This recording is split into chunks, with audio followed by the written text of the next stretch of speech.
Welcome to the Penny Z Show, where you get to learn how real people overcame real issues. Get ready to take notes and, most importantly, take action.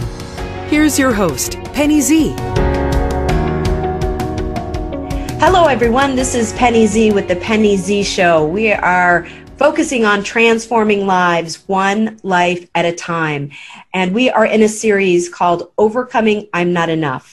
I know that we've all had an I'm not enough story at some point in time in our life, whether it was a particular moment, a season, or for many years, much like myself. And I have guests on that share their story of I'm not enough. But the most important thing that we want to learn is how to overcome the I'm not enough feeling to become more than enough in order to empower us. Today on the Penny Z Show, we have a special guest Michelle Hausbeck. And I was so excited because she is in Las Vegas as well as I am. So I finally have someone local to not only interview, but also to be able to hang out with. And so welcome Michelle with me to the Penny Z Show. Michelle? Hi, thank you. I'm excited to be here. It's great to have you. And like always, I'd like to just kind of give our listeners a little bit of your bio. And if there's anything else that you'd like to add after I'm done, please feel free to share that with our listeners. But everyone, Michelle Hausbeck has always had a passion for helping individuals and businesses design their next chapters. She has worked in design and marketing industry since 2000 and has had a roller coaster ride in her life, much like myself, so we have a lot in common. She has learned that personal and professional lives overlap. The choices we make in our business lives affect our personal lives and vice versa.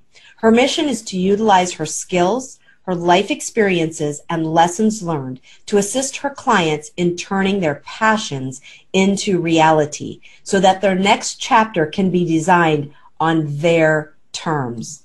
Michelle is the CEO and owner of Creative Strategist of Hausbeck brand. She is a creative company. She works in the design and marketing industry, and she helps you design your brand. She helps to create experiences that excite, that are thought-provoking and informative and fun in working with her clients and her clients connecting with their clients. Looking at companies, she designs and helps brand messaging. She engages in their target audience, understands the customer journey, and helps to accomplish things through corporate training, workshops, and various ways of executing your marketing and brand strategy. She has been in the industry for over 20 years. She is a speaker and a trainer. So please welcome with me to the show, Michelle Hausbeck.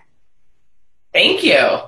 Michelle, is there anything that I missed? I don't know everything about you, and of course, inevitably, I do miss a thing or two, so I'd love for you to share anything that you would like to share with our listeners about your bio or your backstory before getting into our discussion. Well, the one thing I didn't put on there that has nothing to do with business, however, it's part of me and my life, is that I got married last August, and I have three furry boxer kids. My 3 dogs. So. Absolutely. Another thing we have in common, I have 2 furry critters. I used to have 3 in a previous life, but I have 2 as well. So I completely understand. Both of mine are rescue doggies, and they are my babies. So I'm sure the same is with you. Oh, yes. So, Michelle, I'm so excited to talk to you today on the Penny Z Show. As you know, and we've discussed, we're in a series called Overcoming I'm Not Enough. And our guests share a little bit about their I'm Not Enough story. So I'd like for you to share with us, what is your I'm Not Enough story? Tell me when it happened to you, what was involved. Give us a little bit of your backstory. Sure. So I'm 39 right now. And when this tragedy happened in my life, I was 34 years old. And at the time, I was in a very serious relationship. I call him my fiance because we pretty much were. There was no official ring on the finger yet. But he passed away unexpectedly on a boating accident at Lake Mead. So he drowned at Lake Mead, and completely turned my life upside down, as you can imagine. Wow, I'm very obviously sorry to hear that. Thank you. Thank you. It's been a journey for sure. So July 2nd will be the 5th anniversary of his death. I hate saying it that way. But, you know, through the course of that, there's many things I learned and many things I had to go through. But to your title of what you're doing right now is that I'm not enough was, you know, when I even started thinking about my next steps, you know, my future after this had happened, that statement literally rang through my head. I am not enough. I felt so broken that I didn't even understand or comprehend how anybody would want to be with me, be around me. How could I get my life back together in business? I own my own business through all of this. I felt not enough in literally every single aspect of my life. Wow. Yeah. And I mean, I think that's probably a part of grief, but this statement, you know, not enough, that is exactly what I felt like. Well, and you make a very good point. You know, it's interesting as I've done so many interviews now around this topic as well. And, you know, we've had topics on personal side, we've had topics on the business side, and it's just when you have a loss of some sort, it just really affects all aspects. And I didn't have the same type of loss as you did, but about 3 years ago, I went through a separation which led to a divorce. And so as you're speaking, even though my loss was not the same type of loss as you had in the sense of the situation and a loss of a person in a death, which is just, you know, especially when it's not expected, it's young, it's a tragedy. But what I didn't realize in going through my divorce is it was a form of a loss and Absolutely. a form of a death as well, because it's a loss of who you are. It's a loss of your household. It might be a loss of your future dreams and your plans. And it really does. I will respect that you're sharing this with us, because when I was going through my separation and loss, it was everything in my being just to get out of bed and just do the have-tos. And so, you know, there's obviously tools and techniques when we're in this, I call it brain fog or emotional fog because of the situation that we are now in, to help us through that and help us overcome that. Would you mind sharing maybe a few ideas or some of the experience that you had in going through that, obviously, to the extent that you feel vulnerable and open to share, because there's other people that have losses out there that are listening. And then what were some of the tools and techniques you used? Was it meditation? Was it supportive friends? What worked for you? Sure. Well, to touch on a few things you just mentioned, actually, I have been married and divorced before this. So I absolutely believe that a divorce is, in a sense, like a death, and you do grieve for numerous reasons. And sometimes, in some cases, it's even harder because the person is still here.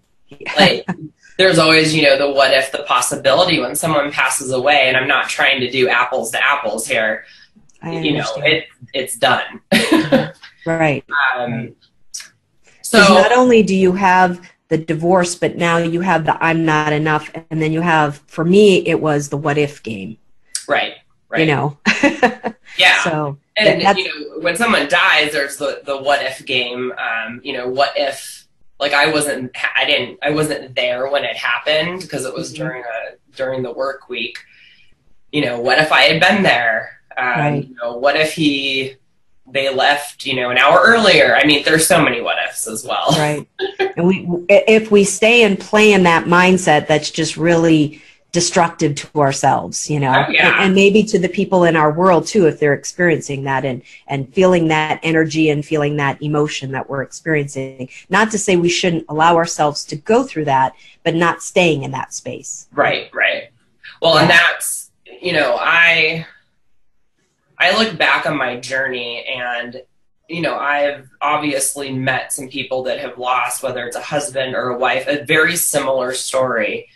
Mm-hmm. And, you know, it's been years, 5, 6, 7, 8, some 10 years, and they have not moved through it, because you never get over grief. It changes. Mm-hmm. And they're still stuck. Like in that first, I'd say, year of what I felt. And my heart goes out to them, mm-hmm. because that's a horrible place to be.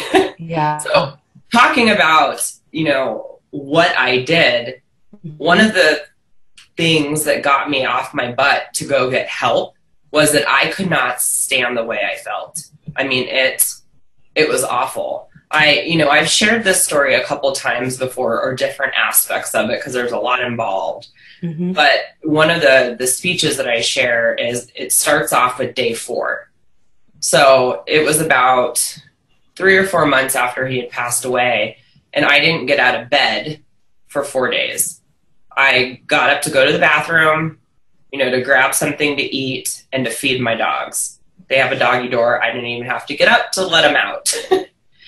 And on day 4, you know, I looked at my phone and I had umpteen voice messages and text messages and emails. I had just shut off the world, including my business.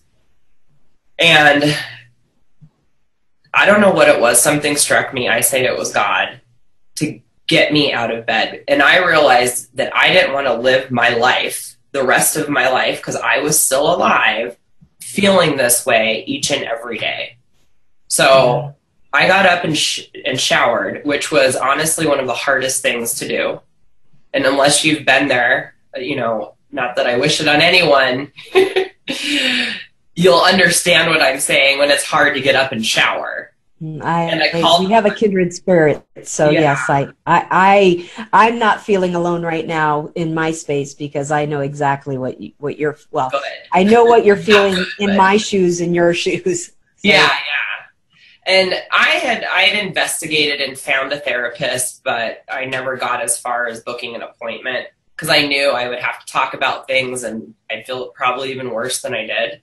Mm-hmm. But I got up, I showered, I called my therapist, and she was able to get me in later that day.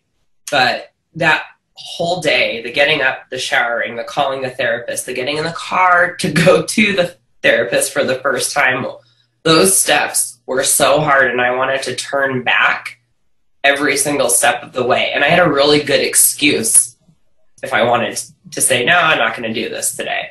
Mm-hmm. But I did. And that was honestly the very small beginning of my journey to getting through this. So my therapist, going to a grief counselor and working with her, you know, I was going twice a week for a very long time.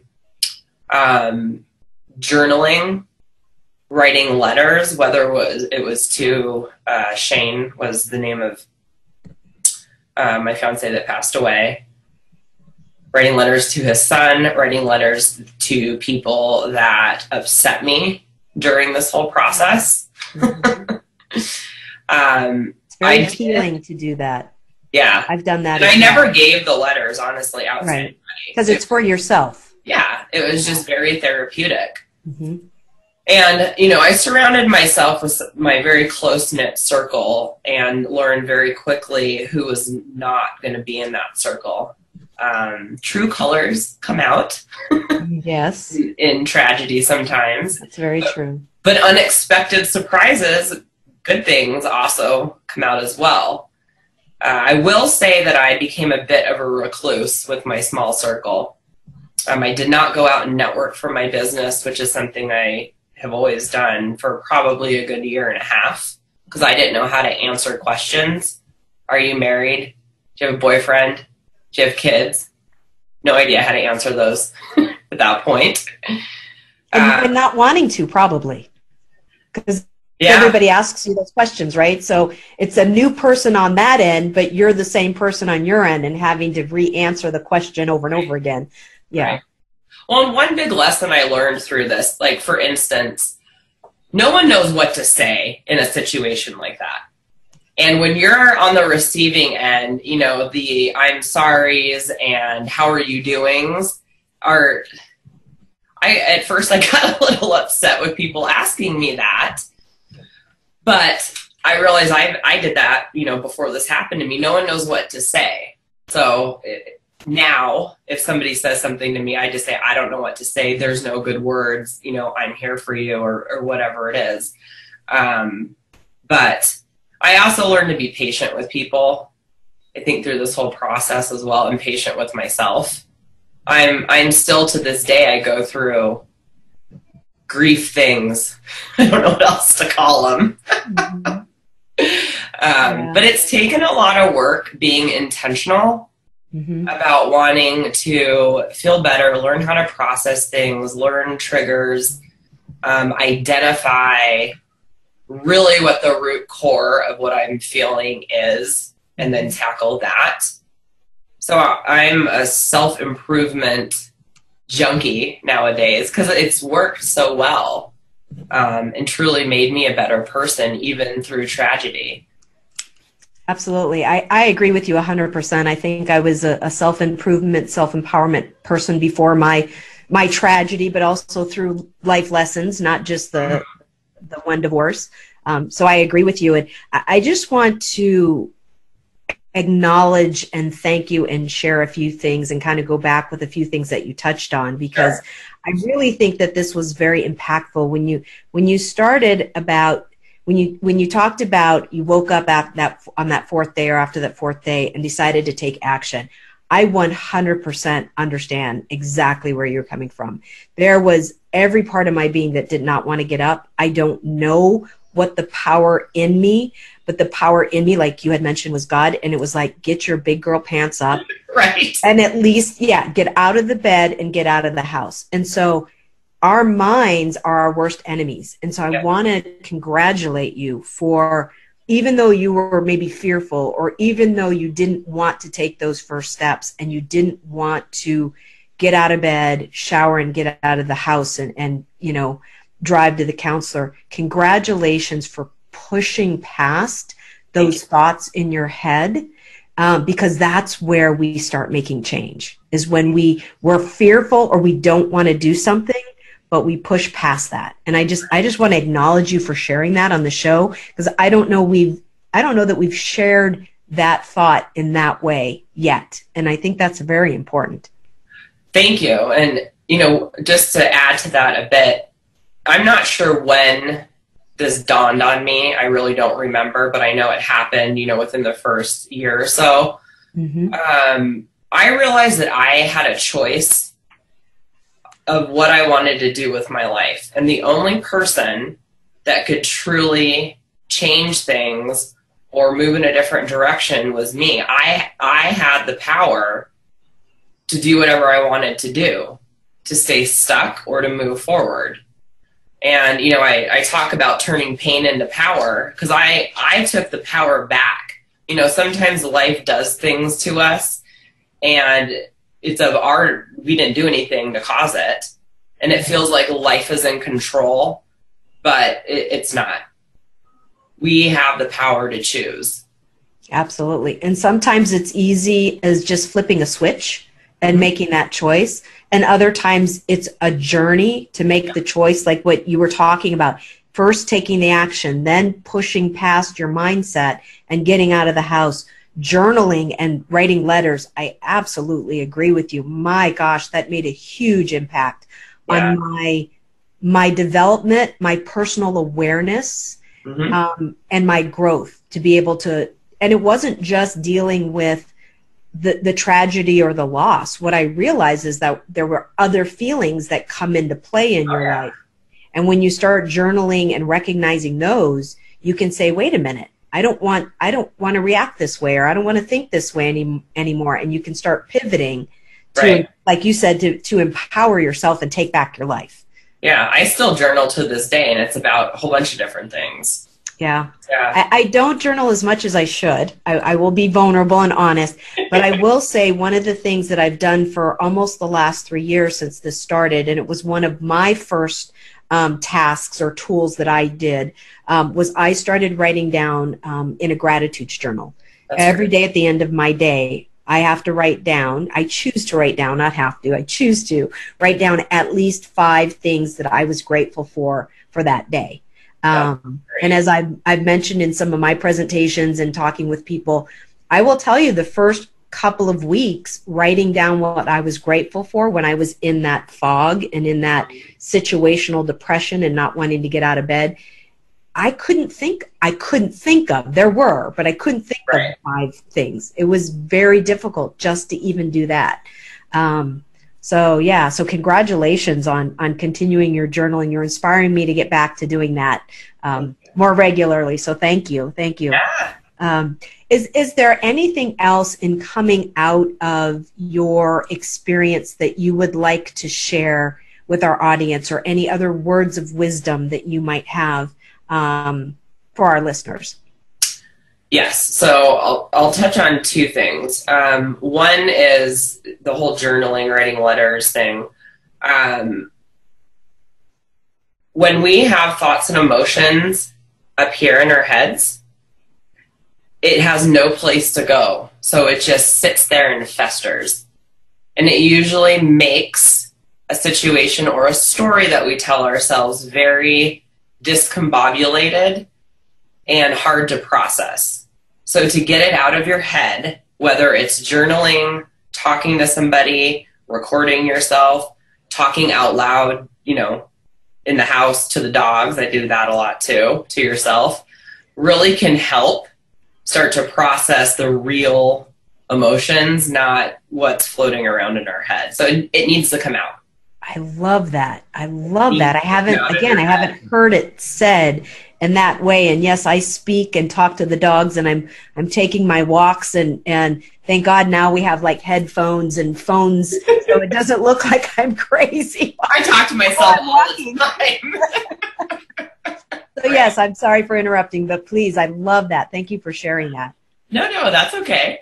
And to go back to the point of, not feeling like you're enough, this is a whole nother story in itself, but when I met my now husband, it was at a point that I thought was way too soon, absolutely way too soon. But God always has his own timing, which I look back and I'm like, okay, I get it now.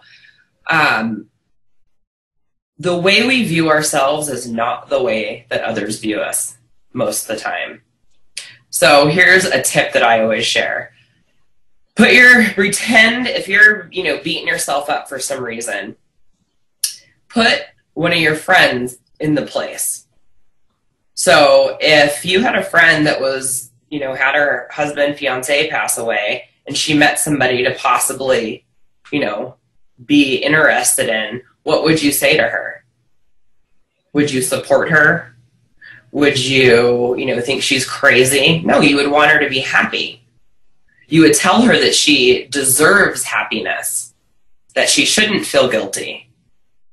So if we treat ourselves how we treat our friends, and look at ourselves how, others look at us, or at least be aware enough to do that, it can help with the negative self-talk. So, because a lot of people told me they saw strength, and I was like, I just see a mess. So, it's interesting that you put that point out, because a lot of people think I'm an extrovert, and yet I'm an introvert with extroverted tendencies. Right. But if you ask other people, they would never describe me as an introvert. So I thank you for sharing that. That is a great example of how we need to learn to treat ourselves better and talk to ourselves better. Yes. So and see what other people see in us. Mm-hmm. That's awesome. So Michelle, what I would love to do, we're getting close to ending our time together, and I don't want it to end. This has been just a truly enjoyable conversation with you. But as we're getting close to the end of the Penny Z Show, I like to ask my guests, how has your experience, obviously, in coming out of that, empowered you to be where you are today? And obviously share with us a little bit more about your business and how you help other people in your business, and then how our listeners can get a hold of you. Sure. So it has empowered me today. I mean, because I had to do a lot of self-work, and that overflowed into other aspects of my life. It also showed me that I can get through anything. I know now whatever life throws at me, I will be able to power through it. But the most valuable thing I learned was that I have a choice in life.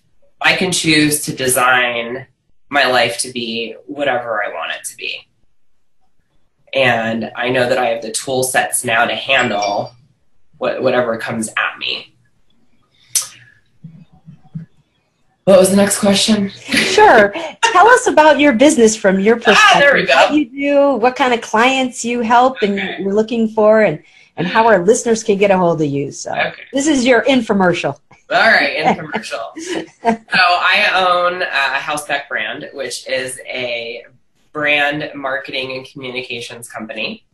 I help businesses develop, design, manage, and market their brands. One of, coming out of this tragedy actually taught me a lot about business and helped me quite a bit, because to get things done, you need to learn how to communicate clearly and effectively, and that rolls perfectly into marketing. Mm-hmm.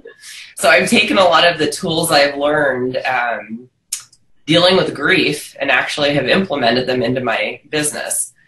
So I work with clients of all sizes, sole proprietor owned to national brands.